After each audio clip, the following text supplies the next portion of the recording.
नमस्कार। आज के इस खास विश्लेषण में आपका बहुत बहुत स्वागत है। देखिए, जब भी हम पहाड़ों के बारे में सोचते हैं ना, तो सबसे पहले दिमाग में क्या आता है? उनकी ऊंचाई। मीटर में नापे गए वो बड़े बड़े नंबर्स, राइट? लेकिन आज हम इन आंकड़ों से बहुत आगे जाने वाले हैं। हम भारत की पर्वत चोटियों के उस पूरे सिस्टम को डिकोड करेंगे जो सिर्फ बर्फ और चट्टानें नहीं है, बल्कि सच मानिए तो ये हमारे पूरे उपमहाद्वीप की जलवायु, नदियों और जीवन को कंट्रोल करते हैं। तो चलिए सीधे इस रोमांचक सफर पर निकलते हैं। आज हम किन चीजों पर बात करेंगे, जल्दी से वो देख लेते हैं। हम शुरुआत करेंगे द टावरिंग नॉर्थ से, फिर देखेंगे नंगा पर्वत का इम्पैक्ट, उसके बाद मध्य भारत के प्राचीन रक्षक, फिर घाटों का साम्राज्य और आखिर में अंडमान की जीवन रेखा। यकीन मानिए, ऊंचाई मापने से लेकर पहाड़ों के असल काम करने के तरीके को समझने का ये सफर बहुत ही अमेजिंग होने वाला है। तो चलिए सबसे पहले बात करते हैं सेक्शन 1 की, the towering peaks of the north. जब भी द ग्रेट नॉर्थ का जिक्र होता है तो हमारा ध्यान सीधे हिमालय और काराकोरम की उन रहस्यमयी बर्फ से ढकी चोटियों पर जाता है जो पूरी दुनिया को अपनी तरफ खींचती हैं। अब यहाँ एक बहुत ही क्लासिक सवाल आता है जो अक्सर एग्जाम्स में पूछा जाता है। भारत की सबसे ऊंची चोटी कौन सी है? सुनने में बहुत सिंपल लगता है ना, लेकिन क्या इसका जवाब इतना सीधा है? जी नहीं, बिल्कुल नहीं। आप सवाल कैसे पूछते हैं, किन शब्दों का इस्तेमाल करते हैं, उससे पूरा जवाब बदल जाता है। आइए देखते हैं कैसे। इन 3 चोटियों को समझना बहुत जरूरी है। सबसे पहले है K2, जिसे गॉडविन ऑस्टिन भी कहते हैं। 8611 मीटर के साथ ये ज्योग्राफिकली सबसे ऊंची चोटी है, लेकिन ये ट्रांस हिमालय का हिस्सा है और अभी ये क्षेत्र पाकिस्तान अधिकृत कश्मीर यानी POK में आता है, तो यहाँ एक भू राजनीतिक एंगल है। दूसरी तरफ है कंचनजंगा, 8586 मीटर ऊंची। ये बिना किसी विवाद के भारत की सर्वोच्च चोटी है, जो भारत नेपाल बॉर्डर पर है। और फिर आती है नंदा देवी, 7816 मीटर। अगर आपसे पूछा जाए कि पूरी तरह से भारत की सीमाओं के अंदर हिमालय की सबसे ऊंची चोटी कौन सी है, तो जवाब 100% नंदा देवी होगा।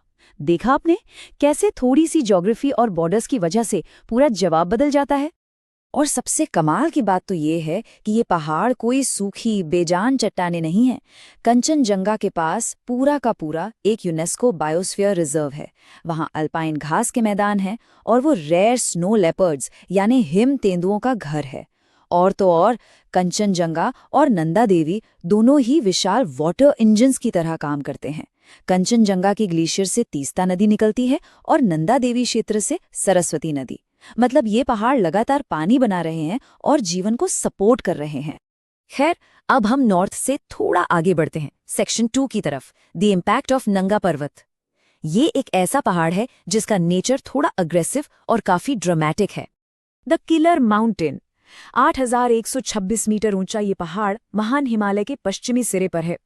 अपनी खड़ी और खतरनाक ढलानों की वजह से पर्वतारोहियों के बीच इसका नाम ही किलर माउंटेन पड़ गया है। लेकिन क्या ये सिर्फ चढ़ने वालों के लिए खतरनाक है? असल में इसका असली पावर तो हमारे सबकॉन्टिनेंट की ज्योग्राफी को बदलने में दिखता है। इसकी ताकत का अंदाजा आप इस बात से लगाइए, तिब्बत से निकलकर जो माइटी सिंधु नदी यानी इंडस रिवर सीधे बह रही होती है, वो जब नंगा पर्वत के पास पहुंचती है ना, तो ये पहाड़ एक अभेद्य दीवार बनकर खड़ा हो जाता है। सिंधु नदी इसे पार नहीं कर पाती और मजबूरन उसे इस पहाड़ को काटकर दुनिया के सबसे गहरे गॉर्ज यानी महाखंड बनाने पड़ते हैं, और यहीं से टकराकर सिंधु नदी एकदम से दक्षिण की तरफ पाकिस्तान की ओर मुड़ जाती है। लिटरली एक अकेला युवा पहाड़ इतनी विशाल नदी की पूरी किस्मत बदल देता है। जियोलॉजी का ये बहुत ही रॉ पावर है।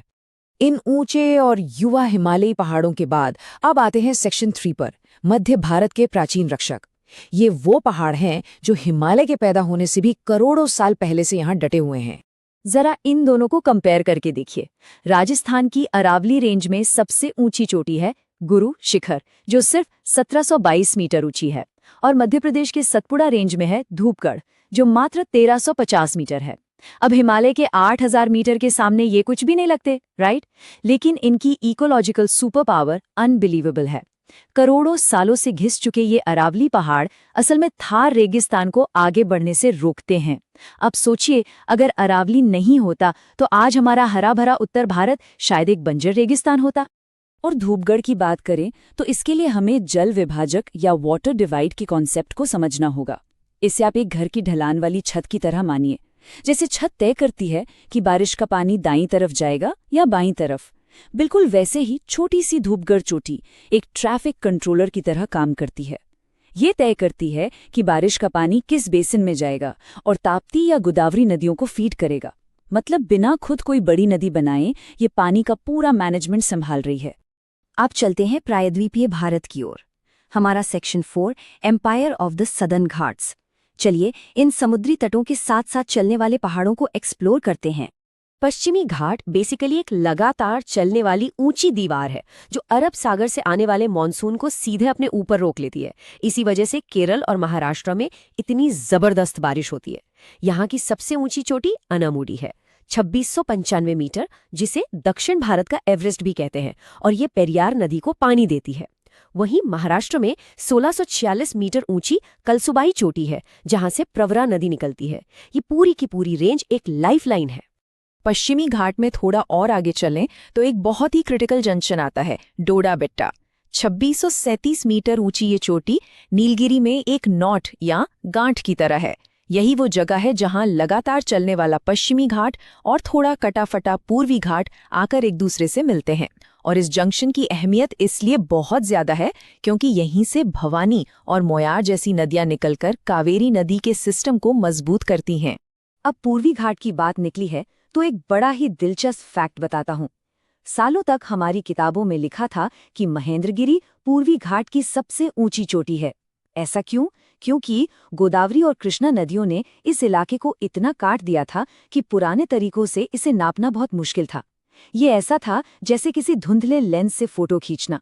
लेकिन अब मॉडर्न सैटेलाइट डेटा ने हमें एकदम क्लियर पिक्चर दे दी है, बिल्कुल एक स्मार्टफोन के नए सॉफ्टवेयर अपडेट की तरह। और उस नए डेटा ने हमें जो नंबर दिया वो है 1690 मीटर। जी हाँ, आंध्र प्रदेश की अराकू घाटी में जो जिंदगढ़ा चोटी है वही असल में पूर्वी घाट की सबसे ऊंची चोटी है। ये बात हमें साफ साफ याद दिलाती है कि विज्ञान और भूगोल में नई टेक्नोलॉजी के साथ खुद को अपडेट रखना कितना जरूरी है।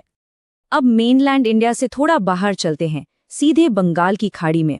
सेक्शन 5 अंडमान की जीवन रेखा। सिर्फ 732 मीटर। अंडमान की सबसे ऊंची चोटी सैडल पीक की ऊंचाई बस इतनी ही है। 8000 मीटर वाले पहाड़ों के सामने ये नंबर शायद आपको मजाक लगे, लेकिन यकीन मानिए इस चोटी के बिना अंडमान द्वीप पर जीवन टिक ही नहीं सकता था। होता क्या है कि छोटे द्वीपों पर नदियों के बनने के लिए जगह ही नहीं होती, लेकिन ये 732 मीटर की सैडल पीक समंदर से आने वाली नमी को रोककर वहां का पूरा माइक्रो क्लाइमेट बदल देती है। और सबसे बड़ी बात, ये कल्पोंग नदी को जन्म देती है जो अंडमान की इकलौती बहने वाली नदी है। मतलब अगर ये छोटी सी चोटी वहां ना हो तो मीठे पानी के बिना अंडमान का इकोसिस्टम पूरी तरह से खत्म हो जाएगा। तो इस पूरे विश्लेषण के बाद एक सवाल जो हमें खुद से पूछना चाहिए, क्या पहाड़ों की अहमियत सिर्फ उनकी गगनचुंबी ऊंचाइयों से तय होनी चाहिए या फिर उनके उस साइलेंट रोल से जो एक पूरे उपमहाद्वीप को जिंदा रखता है? K2 की बर्फ से लेकर रेगिस्तान रोकने वाले अरावली और अंडमान को पानी देने वाली सैडल पीक तक, ये सिर्फ मैप पर बने हुए डॉट्स या रटने वाले आंकड़े नहीं हैं। ये नेचर का वो छिपा हुआ मैकेनिज्म है जो हम सबके जीवन को चला रहा है। मुझे पूरी उम्मीद है कि आज आपको पहाड़ों को देखने का एकदम नया नजरिया मिला होगा। इस बारे में जरूर सोचिएगा। मिलते हैं हमारे अगले विश्लेषण में।